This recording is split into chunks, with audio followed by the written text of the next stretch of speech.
Good morning everyone. Voice आ रही है सबको ऑनलाइन में?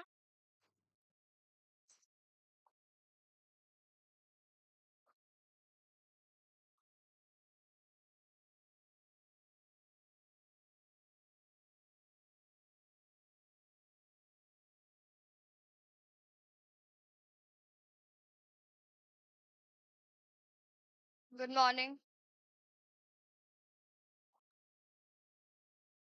ओके,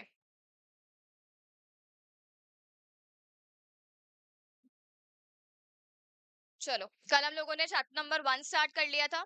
चैप्टर 1 क्या है अपना? इंट्रोडक्शन। इसमें हमने सबसे पहले डेफिनेशन स्टार्ट की थी किसकी? कंपनी की। क्या होती है company? Company is an artificial person, या हम कह सकते हैं separate legal entity which is created by law. कौन सी लॉ? कंपनीज एक्ट ईयर, बस। और एनी प्रीवियस कंपनी लॉ, चाहे इस वाली एक्ट में बनी हो चाहे यानी प्रीवियस कंपनीज एक्ट में बनी हो, अल्टीमेटली अगर वो है तो उसे हम क्या बोल देंगे? कंपनी बोल देंगे। ठीक है। अच्छा, एक्ट की डेफिनेशन क्या थी? Company means a company. Again आगे की लाइन सेम है क्या? या तो ये वाली कंपनीज एक्ट या फिर कोई अर्लियर प्रीवियस कंपनीज एक्ट। ठीक है। और हमने क्या स्टार्ट किया था? फीचर्स। बताओ फीचर्स क्या क्या थे? हाँ, S, L, A, double P, double S, T और सी। बताओ। एस, ठीक है, separate legal entity. Second, limited liability. Third, artificial person. Next, perpetual succession. Next, separate property. Next, sue and be sued, separate management, transferability of shares और common सी। ठीक है। कल हमने first वाला स्टार्ट किया था। फर्स्ट वाले में हम लोग क्या बात कर रहे थे? क्या टॉपिक था अपना? Separate legal entity. अच्छा, क्या मतलब होता है सेपरेट लीगल एंटिटी का?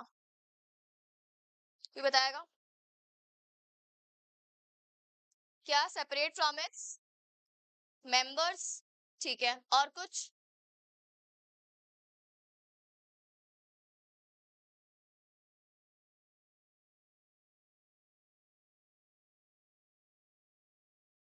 क्यों होगा अलग?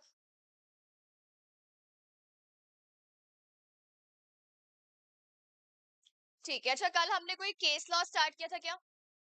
केस लॉ का क्या नाम था? Salmon versus salmon and company. ठीक है। हाँ, इसमें हमने क्या बात की थी? क्या बात की थी? सैलमन नाम का एक जानवर, आदमी। हाँ, पहले उसका क्या बिजनेस था? सोल प्रोप्राइटरशिप का बिजनेस था। उसके बाद में क्या हुआ?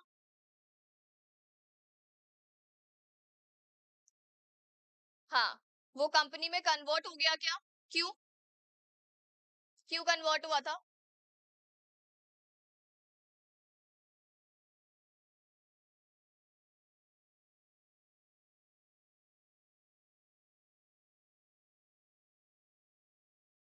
चलो अब बताओ।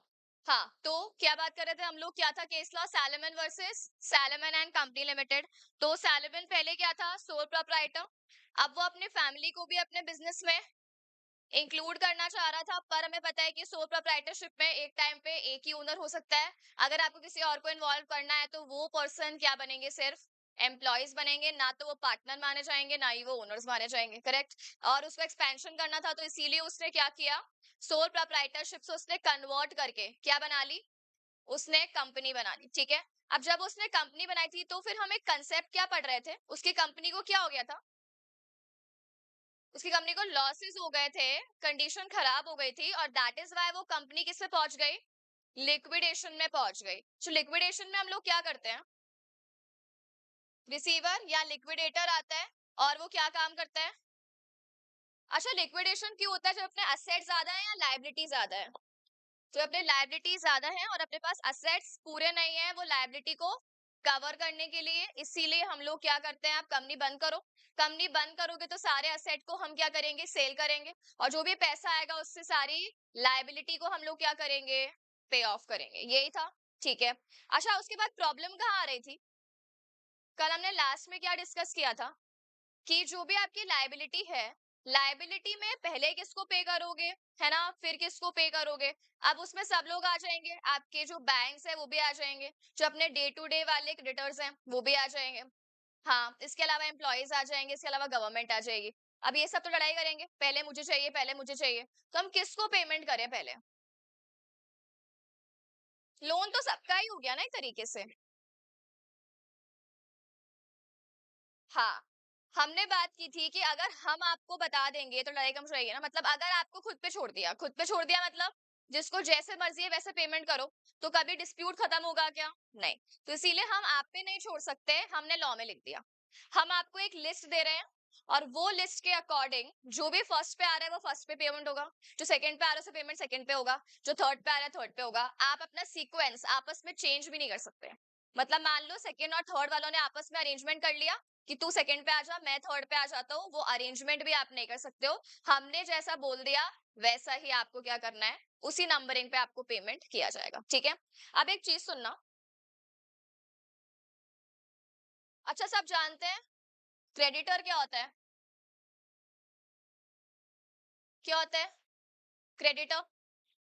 जिसको एक तरीके से अपनी लायबिलिटी है और हमें उसको पैसा चुकाना है ना। अच्छा, अब है ना यहाँ पे, क्या हम बैंक को भी क्रेडिटर बोल सकते हैं या नहीं? आपने बैंक से लोन लिया और आप बैंक को लोन चुकाओगे तो एक टाइप से बैंक भी आपका क्या हो जाएगा, क्रेडिटर हो जाएगा। और इसके अलावा जो अपने डे टू डे ऑपरेशंस वाले होते हैं, मान लो हमने किसी से रॉ मटेरियल खरीदा या कोई सामान खरीदे, अब उसको पेमेंट करनी होगी पर हम बाद में करेंगे, तो क्या वो बंदा भी हमारा क्या हो जाएगा, क्रेडिटर हो जाएगा क्या? बिल्कुल। अच्छा, अब सुनो, जो अपने पास क्रेडिटर है वो क्रेडिटर दो टाइप्स के होते हैं। एक होता है सिक्योर्ड क्रेडिटर और एक होता है अनसिक्योर्ड क्रेडिटर। अच्छा, क्या मतलब है सिक्योर्ड और अनसिक्योर्ड का?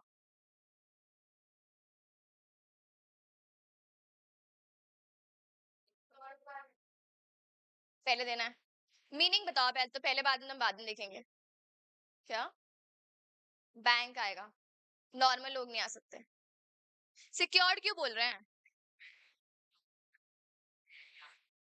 तो इनको प्रॉमिस नहीं किया है, पागल है। सिक्योर्ड का मतलब है आप इनको सिक्योरिटी दे रहे हो। फॉर एग्जाम्पल, एक कंपनी है, एक कंपनी है एबीसी लिमिटेड, और ये एबीसी लिमिटेड ने मान लो एसबीआई से क्या लिया है, 10 करोड़ का लोन लिया है।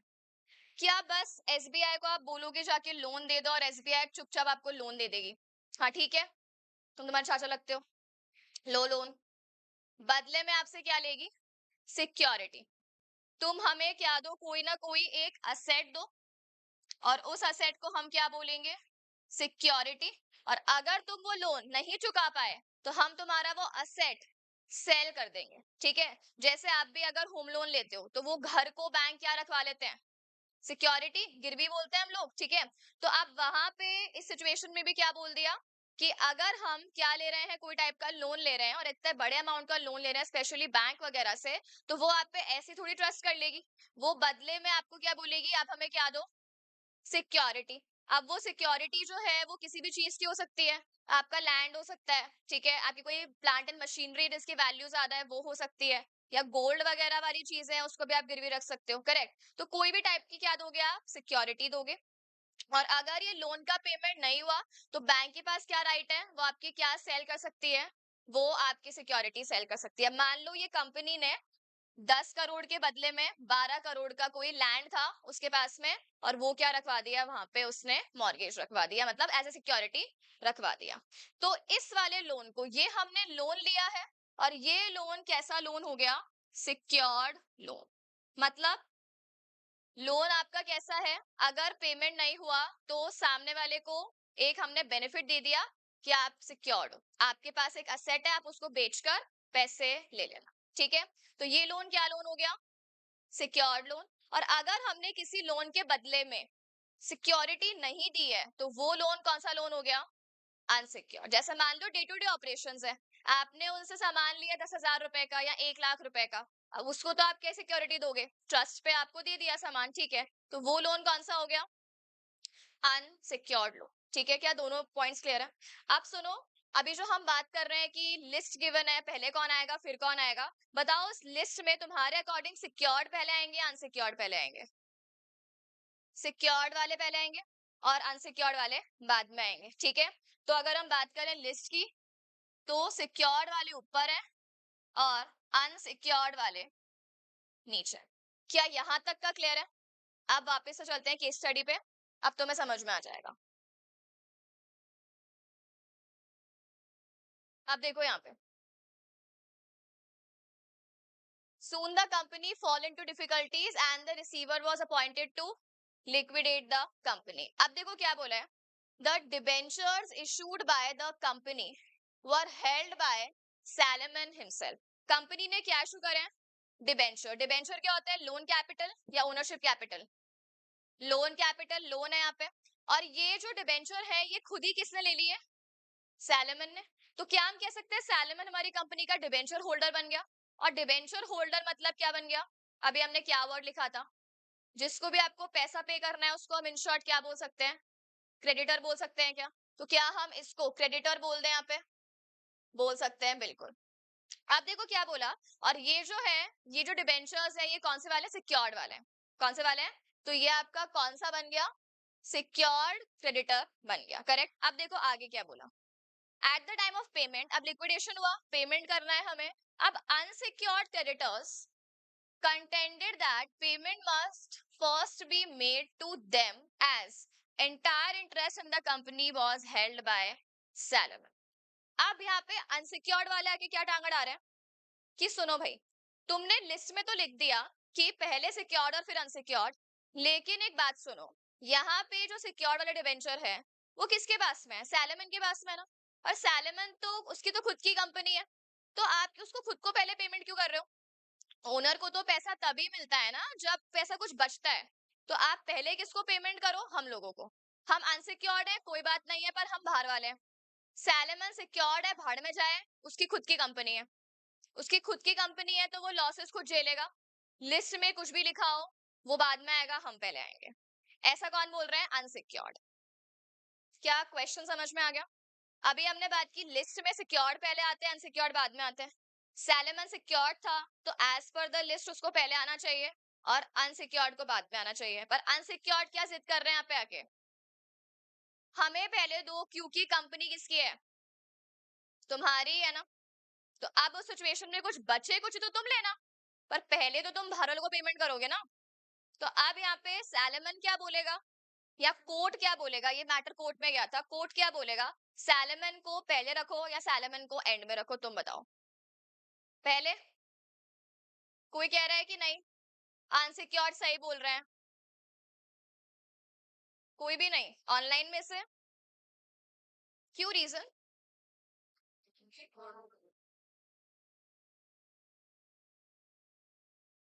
रीजन समझ में आ गया सबको? क्या पॉइंट पढ़ रहे हैं हम लोग? अच्छा, अगर हम ये पॉइंट नहीं पढ़ रहे होते तब भी क्या सबका आंसर यही रहता कि आप तो पढ़ लिया तो अब तो यही होगा? यही रहता? नहीं। चलो ठीक है, मान लेते हैं बोल दिया तो यहाँ पे आंसर क्या आएगा? सैलेमन सही है, सैलेमन को पहले आना चाहिए। और अनसिक्योर्ड वाले क्या है? गलत है। चाहे कंपनी में आप ओनर हो, पर हमने फर्स्ट पॉइंट क्या पढ़ा? Separate legal entity. That means company अलग है और उसके ओनर जो है कोई भी हो वो एकदम क्या माना जाएगा? सेपरेट लीगल एंटिटी मानी जाएगी और वो सेपरेट माना जाएगा। अब क्योंकि दोनों सेपरेट हैं इसीलिए जो लिस्ट में लिखा हुआ है वही पहले आएगा। हम दोनों को सेम ट्रीट कर ही नहीं रहे हैं तो फिर हम किसी और को इंपॉर्टेंस क्यों देंगे उनके ऊपर? तो इस सिचुएशन में बढ़ो अब आगे। The House of Lords court है held that identity of the company is क्या है? separate from its members and liability or assets company के हैं या सैलमन के हैं? कंपनी के हैं और उसके खुद के नाम पे है, and the debenture holders are to be paid before such unsecured creditors क्योंकि वो secured है। तो it doesn't matter by whom it is held, किसी ने भी उसको खरीद रखा हो हमें कोई मतलब नहीं है, चाहे वो ओनर है, चाहे वो बाहर का बंदा है, चाहे वो एम्प्लॉय है, सब भाड़ में जाओ। हमें किससे मतलब है? लायबिलिटी किसकी है? वो कंपनी की। तो जो सीक्वेंस हमने आपको लॉ में दिया है, आपको वही सीक्वेंस मानना पड़ेगा। क्लियर है? अच्छा, कल हमने कॉपी में कहां तक लिख लिया था?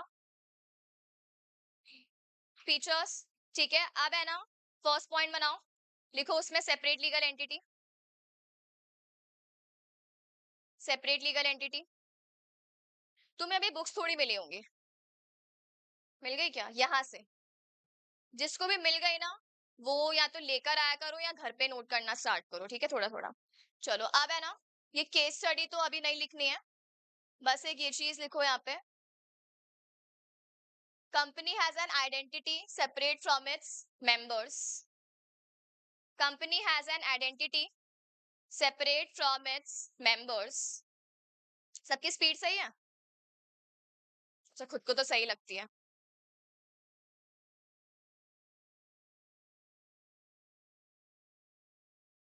Company has its identity separate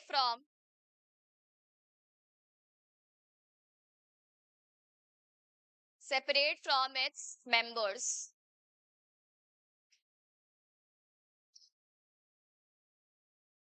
अब इसके बाद लिखो केस लॉ।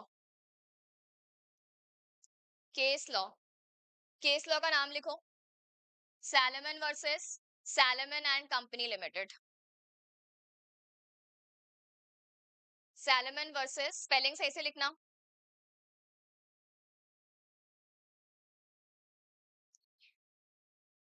ये रहा, salmon versus salmon and company limited.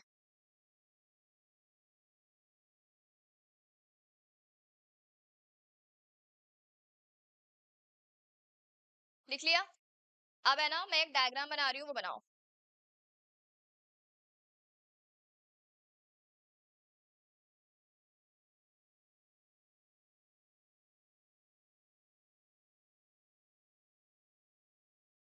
Salmon incorporated a company, salmon incorporated a company, but later it went into liquidation. Later it went into liquidation.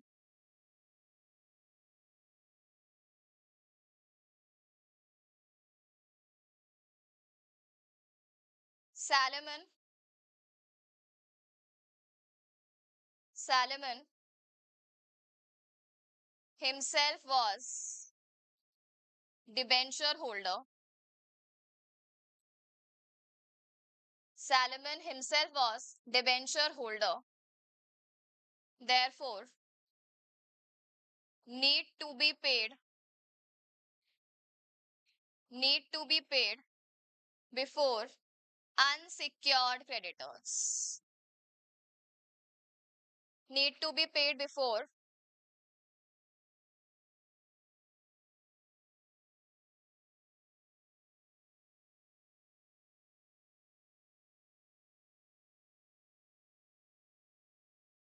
unsecured creditor, because company is a separate legal entity. Company is a separate legal entity distinct from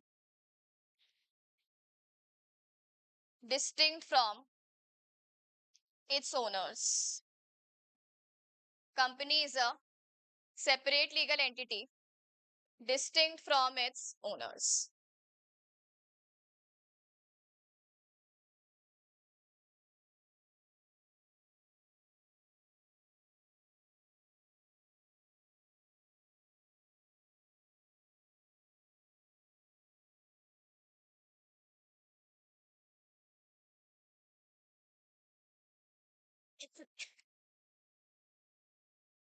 क्या online वालों में सबको clear है? कोई doubt है किसी को?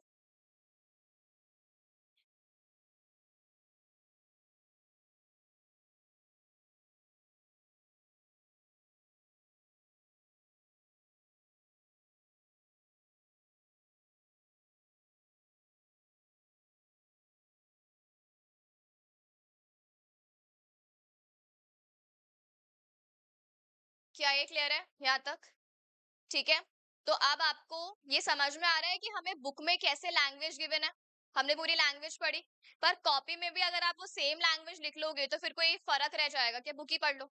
तो इसीलिए हमको शॉर्ट में, अब एक तो ये डायग्राम दिख रहा है, सबको समझ में आ रहा है, तो ऐसे कोई केस स्टडी या कोई हार्ड टॉपिक आएगा तो हम उसका क्या बना लेंगे, वहां पे डायग्राम बना लेंगे। ठीक है क्या? तो तुम्हें भी सीखना है, अभी चैप्टर 1 में मैं बनवा रही हूँ, चैप्टर 2 ऑनवर्ड्स तुम ट्राई करना। ठीक है, चले आगे।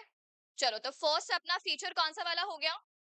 Separate legal entity. ओके, अब चलते हैं अपने सेकंड वाले फीचर पे। सेकंड क्या है हमारा? Limited liability. अच्छा, इसके बारे में क्या हम ऑलरेडी पहले बात कर चुके हैं क्या? जब तुम्हें याद है हमने फॉर्म्स ऑफ बिजनेस ऑर्गेनाइजेशन पढ़ा था, तो हमने बात की सोल प्रोप्राइटरशिप और पार्टनरशिप। इन दोनों में ही क्या होती है लाइबिलिटी? लिमिटेड होती है क्या, या अनलिमिटेड होती है? अनलिमिटेड लाइबिलिटी होती है। ठीक है, तभी तो हमें रियलाइज हुआ कि नहीं यार, यहाँ तो बहुत प्रॉब्लम है, हमारे घर के एसेट्स भी बिक जाएंगे। तो इसीलिए अब हम क्या बना रहे थे? एलएलपी। तो आपके यहाँ पर भी लाइबिलिटी क्या थी? और सिमिलरली हमने लार्ज स्केल पे जो कंपनी बनाई है, यहाँ पर भी आपकी लाइबिलिटी क्या है? लिमिटेड है। ठीक है, अब ये लिमिटेड लाइबिलिटी है, मतलब आपकी लाइबिलिटी आपके घर के एसेट तक नहीं जाएगी, जितना पैसा आप कंपनी को बोल रहे हो उतने तक रहेगी। अब सुनो ध्यान से, क्या होता है अगर हम बात करें लाइबिलिटी की और लाइबिलिटी लिमिटेड है, तो उसमें हमें तीन टाइप की कंपनीज पढ़नी है। तीन टाइप की क्या पढ़नी है? कंपनीज पढ़नी है। एक होती है कंपनी लिमिटेड बाय शेयर्स। क्या होती है? First, company limited by shares. Second है company limited by guarantee. Second कौन सी है? Company limited by guarantee. और तीसरा अनलिमिटेड कंपनी। तीसरी कौन सी है? Unlimited company. क्या मतलब है अनलिमिटेड वाले का? सब बिक जाएगा। किसकी? कंपनी की या मेंबर्स की? ये जो लायबिलिटी की हम लोग बात कर रहे हैं, मेंबर्स की लायबिलिटी की बात कर रहे हैं। तो अब मेंबर्स की लायबिलिटी निकालने के लिए सबसे पहले आपको ये देखना होगा कि आपकी कंपनी फर्स्ट में आ रही है, सेकंड में आ रही है, या थर्ड में आ रही है। तो तीन कौन से टाइप्स की कंपनी हो सकती है? First, company limited bye share. Second, company limited by guarantee. और तीसरा, अनलिमिटेड कंपनी। अच्छा, पहले चलते हैं थर्ड वाले से। अनलिमिटेड में नाम में क्या आ रहा है? अनलिमिटेड मतलब लायबिलिटी कैसी होगी वहां पे? अनलिमिटेड। अच्छा, तुम्हें लगता है कोई ये बनाएगा या नहीं बनाएगा? नहीं बनाएगा। तो फिर टाइप क्यों दिया है फालतू? तुम्हें पढ़ाने के लिए, तुम्हें स्ट्रेस देने के लिए। बनाते तो हैं लोग, कम बनाते हैं ऑब्वियसली, बट बना सकते हैं। क्या? क्यों बनाएगा कोई? ऑप्शन क्यों दिया है? क्यों है? आपको जब पता है कि इतनी डिसएडवांटेज है, और जब हम आपको इतना अच्छा बेनिफिट दे रहे हैं लिमिटेड लायबिलिटी का, पर वो होता है ना, किसी को कोई पर्सन ऐसा होता है, कितना ही संभाल लो, गिरना उसको कुएं में ही है जाके। तो ऐसी कंपनी है क्या ये? अच्छा, अभी हमने एक एग्जांपल लिया था कि आप बैंक वगैरह से लोन ले रहे हो, ठीक है। एक बात बताओ, बैंक या कोई हो गया क्रेडिटर हो गया, वो ज्यादा ट्रस्ट किस पे करेंगे? लिमिटेड वालों पे या अनलिमिटेड वालों पे? अगर मैं आपसे लोन लूं, सुनो, मैं आपसे लोन लूं और मैं आपको बोलूं कि जो मेरा बिजनेस है ना, वो बिजनेस के जितने असेट्स है ना, वो बस कितने के असेट्स हैं?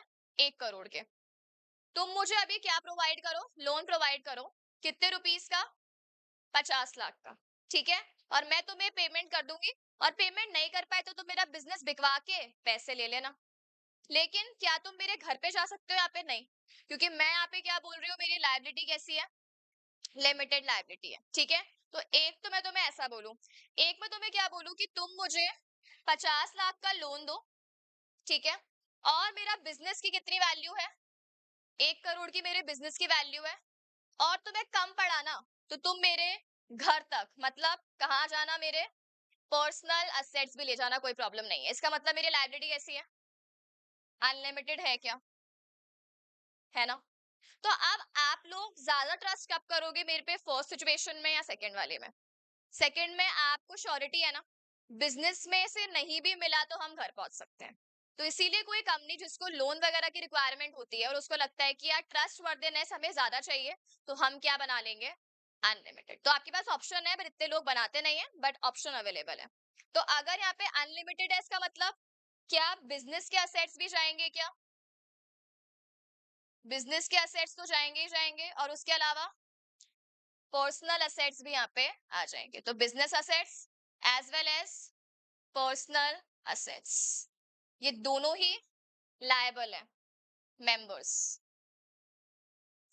अब चलो स्टार्टिंग की दो कौन सी हो गई, लिमिटेड बाय शेयर और लिमिटेड बाय गारंटी। अच्छा, लिमिटेड बाय शेयर्स तो हमने बिगनिंग से बात की है, पूरी कंपनी है, उसका टोटल पैसे को हम किस में डिवाइड करते हैं, छोटे छोटे शेयर्स में, और टोटल पैसे को हम लोग क्या बोलते हैं, शेयर कैपिटल बोलते हैं। ठीक है, अब मान लो एक पर्सन है शेयर होल्डर, मिस्टर ए।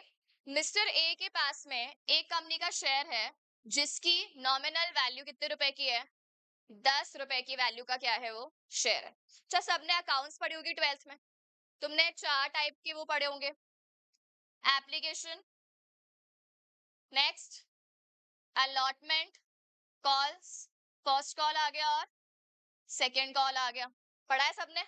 मान लो कंपनी ने एप्लीकेशन में कितने मनी, 2 रुपए, अलॉटमेंट में मंगवा लिए 3 रुपए, फर्स्ट कॉल में 1 रुपए, कितने हो गए, 6 हो गए क्या? अब यहाँ पे टोटल आपको कंपनी को कितना पे करना है, अगर आपने कंपनी से एक शेयर लिया है तो कितने रुपए की वैल्यू उसकी, 10 रुपए की। आपने कंपनी को ऑलरेडी कितना पे कर दिया, ऑलरेडी पेड ₹6, तो रिमेनिंग कितने हैं, 4 रुपए बच गए क्या? तो इसको हम कह सकते हैं अनपेड, इसे हम क्या बोल देंगे, अनपेड। अब मान लो बीच में कंपनी बंद हो गई, अभी हमने बात की लिक्विडेशन हो गया कंपनी का, आप पैसे मंगवाओगे आप, क्योंकि अब हमें लायबिलिटीज का क्या करना है, पेमेंट करना है ना, पैसे की कमी है, तो आप क्या, आप शेयर होल्डर से पैसा मंगवाओगे क्या, पैसा मंगवाओगे। या कभी मान लो वाइंडिंग अप नहीं भी हुआ, नॉर्मली भी आप पैसा मंगवा सकते हो ना कॉल का, तो आप एक शेयर होल्डर से, इस वाले मिस्टर ए से कितने रुपए मंगा सकते हो, क्या हम 4 से ज्यादा मंगवा सकते हैं क्या? मान लो कंपनी लिक्विडेशन में गई, अगर हम हर शेयर होल्डर से 4 के बजाय 6 रुपए मंगवाएंगे ना, तो पेमेंट हो जाएगा सारी लाइबिलिटीज का। 4 मंगवा रहे हो तो कुछ लोग बच जाएंगे, पर अगर 6 मंगवाओगे ना तो सबका पेमेंट हो जाएगा। क्या हम इस शेयर होल्डर या बाकी सारे शेयर होल्डर से 6 रुपए मंगवा सकते हैं? नहीं, उनकी लाइबिलिटी लिमिटेड है। मतलब अगर मैंने कोई 10 रुपए की चीज खरीदी है तो मैं आपको 10 रुपए ही दूंगी, मैं आपको 20 रुपए दूंगी क्या? नहीं, क्योंकि मैंने आपको पहले ही बोल दिया था लायबिलिटी लिमिटेड। तो यहाँ पर कभी भी हम शेयर होल्डर्स के घर जाके पैसा लेकर आएंगे क्या? नहीं, चाहे लायबिलिटीज बच गई तो बच गई, हमें कोई मतलब नहीं है। आपने लोन दिया ना, सोच समझ के लोन दिया होगा, पहले से ही पता है कंपनी की लायबिलिटी कैसी है, अनलिमिटेड वाली है, लिमिटेड वाली है, लिमिटेड वाली है, तो जितना पैसा हमें बनता है उतना ही देंगे एक्स्ट्रा। अच्छा, यही कंपनी अगर अनलिमिटेड होती तो क्या हम उनके घर जाके ले आते, बिल्कुल ले आते, पर इस केस में लायबिलिटी कैसी रहेगी, लिमिटेड, और लिमिटेड भी कहां तक, to the unpaid value of shares, क्योंकि ये कंपनी कौन सी वाली है, लिमिटेड बाय शेयर्स या गारंटी, लिमिटेड बाय शेयर्स वाली है, तो शेयर वाली है, तो इसीलिए liability limited up to, keyword क्या है, limited up to unpaid value of shares, limited up to unpaid value of shares. क्या ये क्लियर है? ठीक है, अब बात करते हैं सेकेंड वाली कौन सी बच गई, गारंटी। देखो गारंटी में क्या होता है, यहाँ पे जो आपके मेंबर्स हैं, ये जो कंपनी होती है जनरली, इसमें मेंबर्स क्या करते हैं कि हम आपको पहले से ही बता देते हैं कि अगर कंपनी का लिक्विडेशन हुआ तो हम इतना पैसा पे करेंगे। मान लो कंपनी में 5 मेंबर्स हैं, ए बी सी डी और ई। ए ने बोला मैं कितना पे करूंगा, 1 लाख, बी ने बोला 2 लाख, इसने बोला 50,000, 60,000, 5 लाख। इन लोगों ने कंपनी बनते ही क्या बोल दिया कि कंपनी बंद होगी ना जब, तो जब कंपनी बंद होगी तो हम लोग क्या काम करेंगे, इतना इतना पैसा हम लोग, जब कंपनी बंद होगी तो हम गारंटी कर रहे हैं अभी कि बंद होने के टाइम पे हम ये पैसा क्या करेंगे, कंट्रीब्यूट। तो आपने बिगिनिंग में बता दिया कि कंपनी के वाइंडिंग अप के टाइम पे हम कितना कितना पैसा क्या करने वाले हैं, कंट्रीब्यूट करने वाले हैं। अब जैसे मिस्टर ए ने कितना बोला, वो कितने रुपए देगा, 1 लाख। तो क्या आप कभी भी बोल सकते हो उसको कि यार 20,000 और दे दे, थोड़ी सी लाइबिलिटीज को पे करना है? नहीं। उसने कितना बोला है बिगिनिंग में, 1 लाख, तो वो कितना ही पे करेगा, 1 लाख रुपए ही पे करेगा, ठीक है। अच्छा, ये जो गारंटी वाली कंपनीज होती है, इनमें जनरली शेयर कैपिटल नहीं होता, हो भी सकता है बट 90% नहीं होता है। कोई बताएगा ऐसी कोई कंपनी क्यों बनेगी जहाँ पे शेयर कैपिटल ही नहीं है?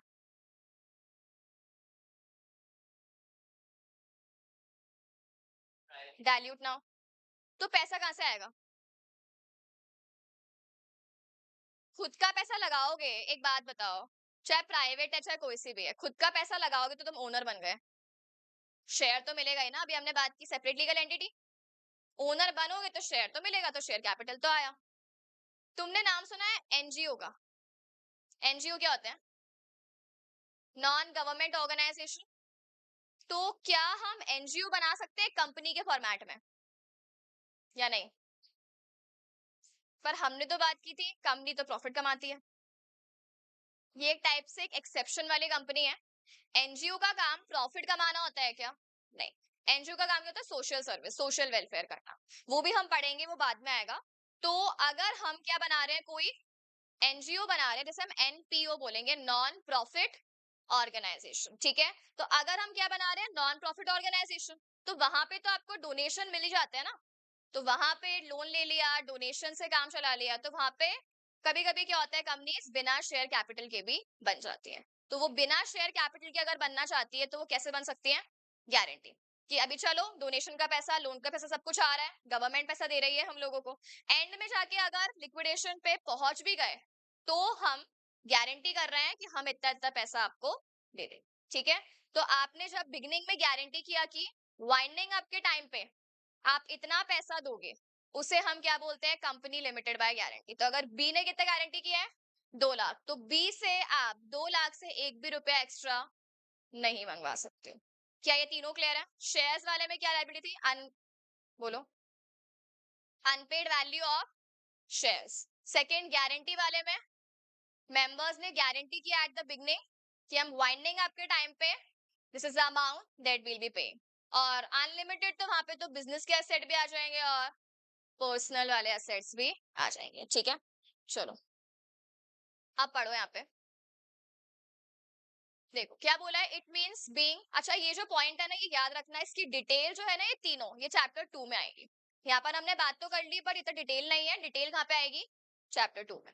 देखो क्या लिखा है, it means being legally responsible. आपकी रिस्पॉन्सिबिलिटी कितनी आती है, only up to a limited amount for the debts of the company.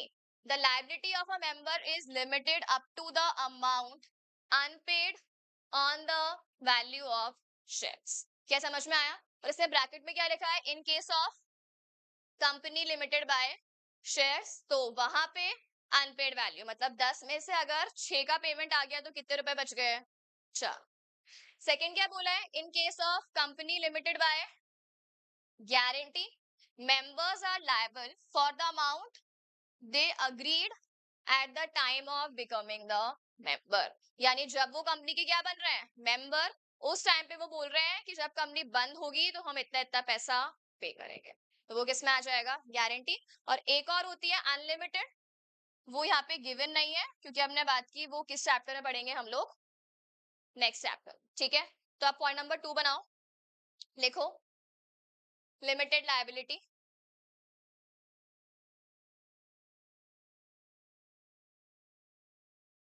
और ये चार्ट बना लो।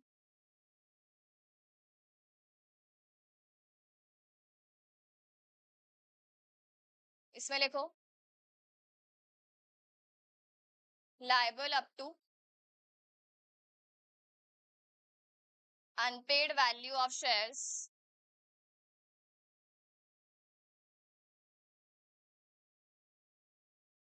liable up to amount guaranteed by a person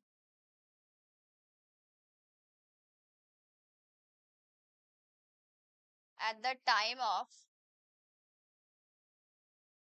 by him करते हैं तो at the time of becoming a member.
अगर वाइंडिंग अप हो रहा है तो वाइंडिंग अप में कुछ ना कुछ असेट होंगे, कुछ ना कुछ लायबिलिटीज तो होंगे।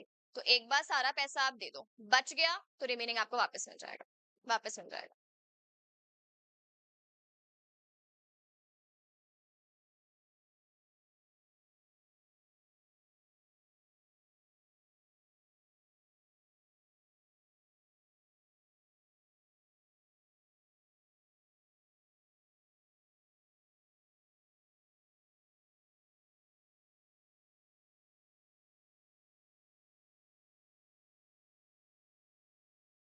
डन, ठीक है।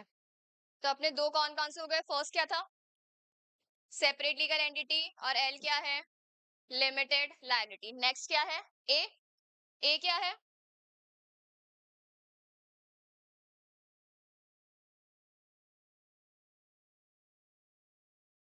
अच्छा, इसका मतलब क्या होता है? आर्टिफिशियल पर्सन का मतलब क्रिएटेड बाय लॉ। यानी हमें एक सेपरेट पर्सन आपको ट्रीट करना है, पर किसी आपको ह्यूमन ने या गॉड ने थोड़ी बनाया है। किसने बनाया है?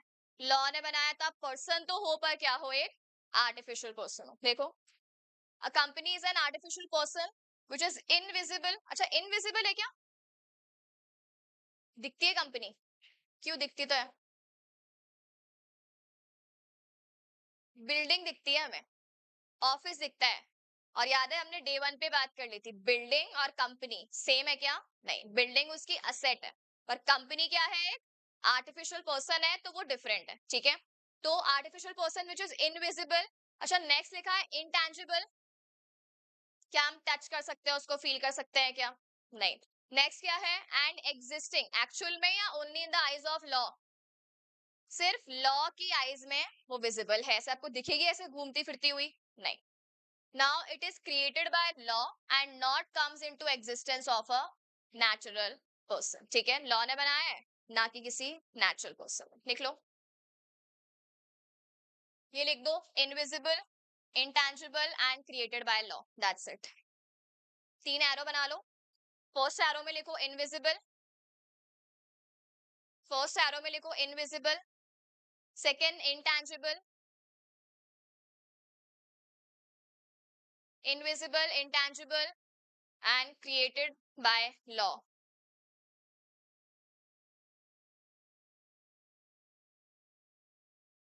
Created by law.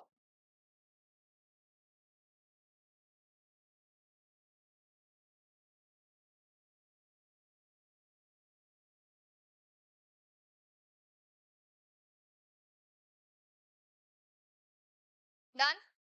चलो, नेक्स्ट कौन सा है? एस एल ए हो गया। पी, पी क्या है? Perpetual succession. इसका मतलब क्या होगा? कहां से पता चला?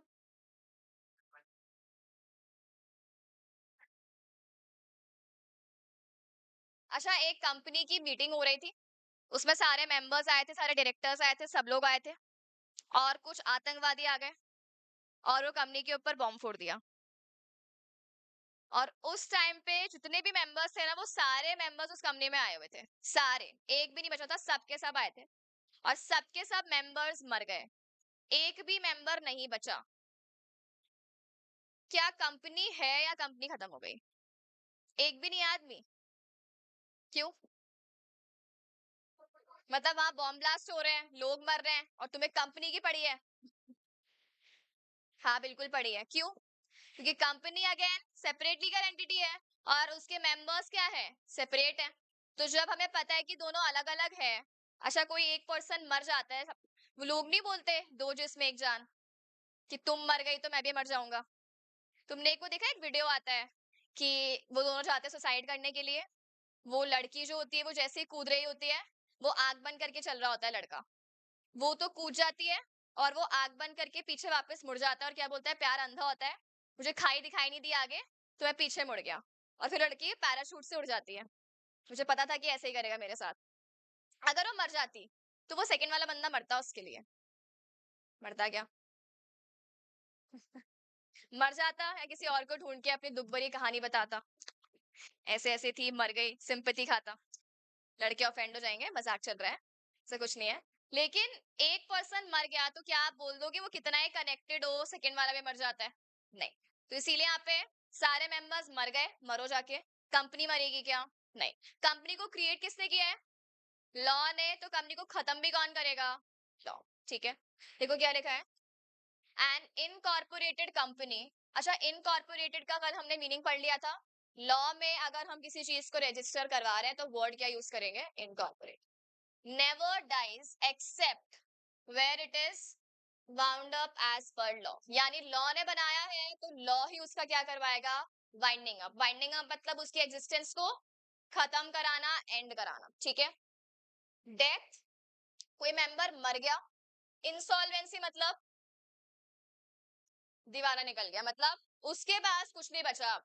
तो तुम्हारे पास नहीं बचा है, तुम जानो, तुम्हारा काम जाने, कंपनी के ऊपर कोई इम्पैक्ट नहीं आएगा।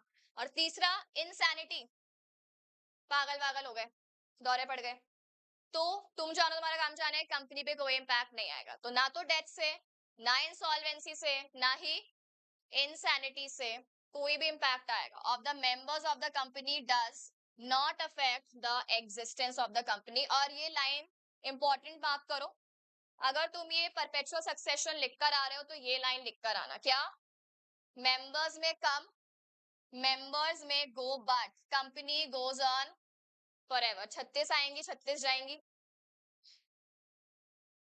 अब यहाँ पे 36 मेंबर्स आएंगे, 36 मेंबर्स जाएंगे, कंपनी तो कंटिन्यू चलेगी। ठीक है, तो इसमें कैसे लिखोगे? लिखो इसमें डेथ, डेथ, इंसॉल्वेंसी, हेडिंग बनाओ पहले परपेचुअल सक्सेशन, उसके बाद लिखो death, insolvency, insanity, death, insolvency, insanity of any member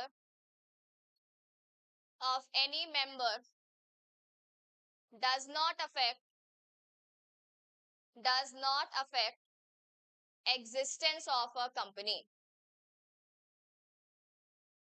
does not affect existence of a company. Next point लिखो, company dies only as per law, company dies, DIES, only as per law, dash करके लिख दो winding up. Company dies only as per law, dash करके लिखो winding up, और ये last line ये लिख दो। और इसको, अच्छा रेड पेन लाया सब, ये रेड पेन से लिखो, members may come, members may go, members may come, members may go, but company goes on forever. Members may come, members may go, but company goes on forever.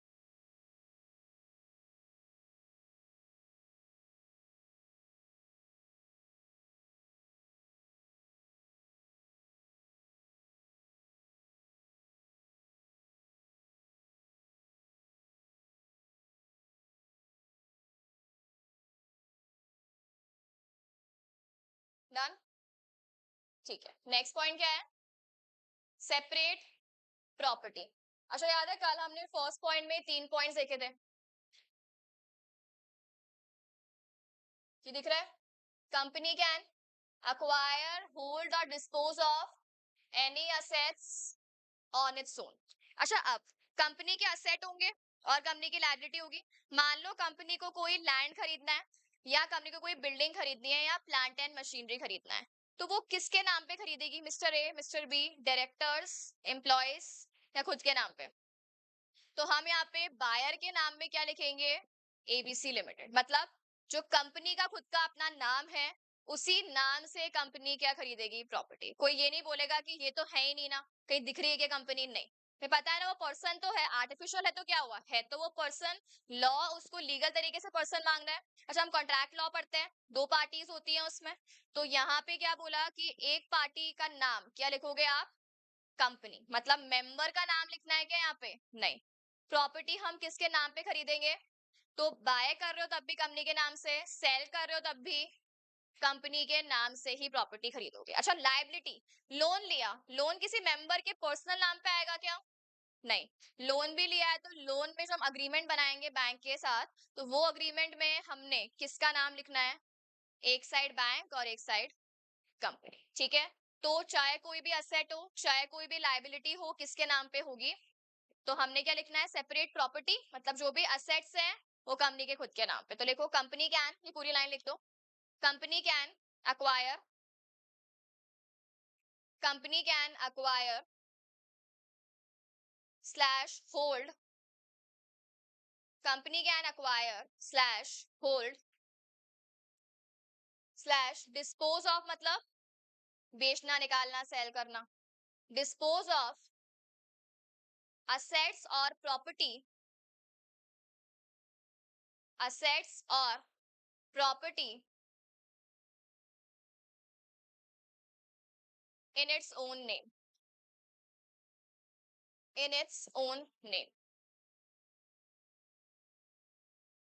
and not in the name of its members, in its own name and not in the name of its members, not in the name of its members. अच्छा एक बात बताओ, कितनी lines में आया है copy में? 3 में?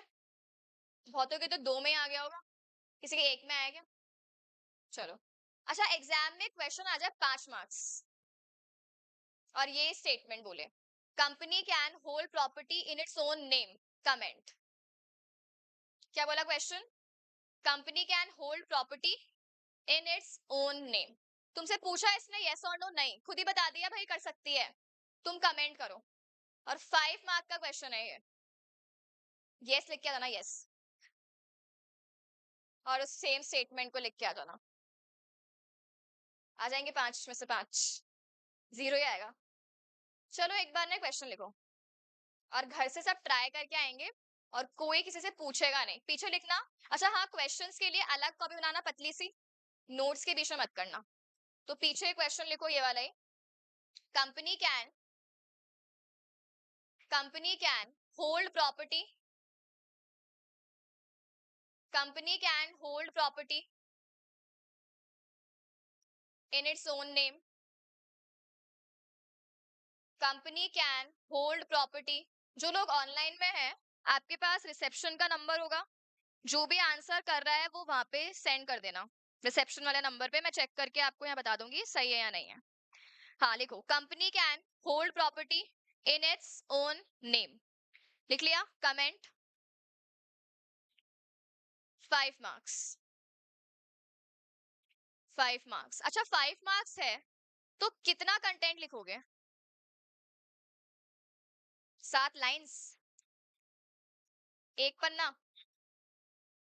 1 तो मिनिमम है, 1.5 तो लिखना ही चाहिए और सब 1.5 पेज लिख कर आएंगे।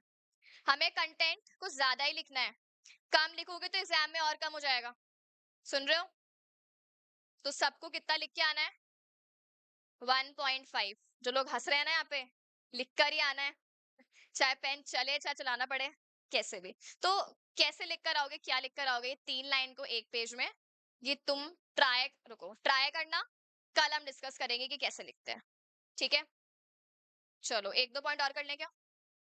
एक और कर लेते हैं। अच्छा कौन कौन से हो गए अभी? फर्स्ट पॉइंट क्या था? Separate legal entity. सेकंड क्या था? Limited liability. थर्ड क्या था? Artificial person. फोर्थ है परपेचुअल सक्सेशन। नेक्स्ट है सेपरेट प्रॉपर्टी। पी तक हो गया, डबल पी हो गए, अब डबल एस। एस से क्या है? स्यू एंड बी स्यूड। इसका मतलब क्या बताएगा? स्यू मतलब क्या होता है? हाँ, स्यू मतलब होता है केस करना। मान लो कंपनी है और कंपनी ने सामने वाली पार्टी से कोई रॉ मटेरियल खरीदे और वो रॉ मटेरियल क्या निकल गए? डिफेक्टेड। आपने पेमेंट कर दिया पूरा, पर बीच में रॉ मटेरियल आपको रियलाइज हुआ कि वो तो डिफेक्टिव है। अब कंपनी सामने वाले के ऊपर केस करना चाहती है। तो जब हम केस करेंगे सामने वाले के ऊपर तो किसके नाम पे करेंगे? कंपनी के नाम पे करेंगे। ठीक है, ऐसा कुछ नहीं है कि मेंबर के नाम पे होगा। केस भी किसके नाम पे होगा? कंपनी। तो कंपनी सामने वाली पार्टी के ऊपर केस करेगी। अच्छा मान लो उल्टा होता, कंपनी ने किसी को कोई मटेरियल सेल किया होता और कंपनी की गलती होती और वो गुड्स डिफेक्टेड होते, तो सामने वाला केस कर सकता है आपके ऊपर। अब जब सामने वाला आपके ऊपर केस कर सकता है तो किसी मेंबर के या डायरेक्टर के नाम पे करेगा क्या? नहीं। अभी वो भी किसके ऊपर केस करेगा? कंपनी। तो कोई केस करना है कंपनी को तो अपने नाम से करेगी, किसी और को कंपनी के ऊपर केस करना है तो वो भी कंपनी के नाम पे करेगा, ना कि किसी मेंबर या डायरेक्टर के नाम पे। ठीक है, देखो क्या लिखा है, capacity to sue and be sued. The company can sue another party by its own name and even can be sued in its own name. यानी यहाँ पे कौन केस कर रही है? कंपनी केस कर रही है किसके ऊपर? थर्ड पार्टी के ऊपर। तो कंपनी के नाम पे केस होगा क्या? बिल्कुल। और यहाँ पे थर्ड पार्टी केस कर रही है किसके ऊपर? कंपनी के ऊपर। तो दोनों में ही किसके नाम पे केस होगा? On company's name. और यहाँ पर भी ऑन कंपनीज नेम। लिख लो, capacity to sue and be sued, या नॉर्मल लिख दो sue and be sued.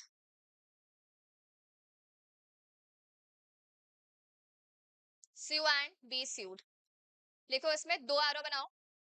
First arrow में लिखो company can sue, company can sue third party, company can sue third party in its own name, company can sue third party in its own name, in its own name. And point number 2 में लिखो third party can sue the company also, third party can sue the company also। Bracket में लिख दो, bracket में लिख दो be sued, BEB, then sued in its own name, be sued in its own name।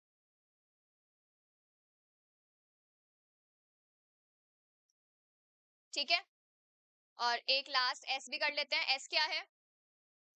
S last वाला separate management, ये हम already बात कर चुके हैं। किसी को याद है क्या आएगा इसमें? क्या?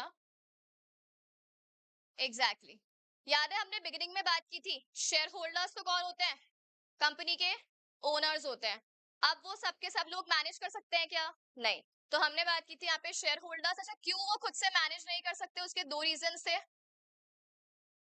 हाँ, एक तो अपने शेयर होल्डर्स क्या होते हैं? Widely scattered. और एक क्या होता है? हाँ, डिसीजन मेकिंग में प्रॉब्लम आएगी, कॉन्फ्लिक्ट्स। तो इस वजह से ये शेयर होल्डर्स किसको अपॉइंट करते हैं? डायरेक्टर्स को। और ये डायरेक्टर्स क्या काम करते हैं कंपनी में? Day to day management.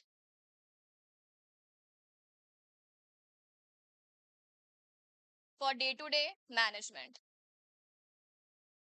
और इसके बाद रेड पेन से हाईलाइट करके लिखना, देयरफॉर ओनरशिप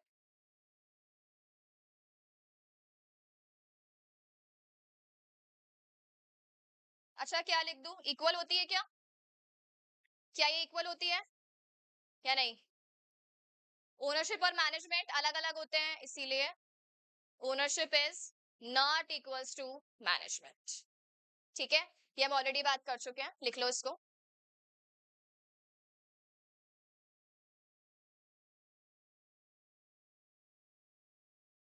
ये डिसीजन मेकिंग, डिसीजन मेकिंग।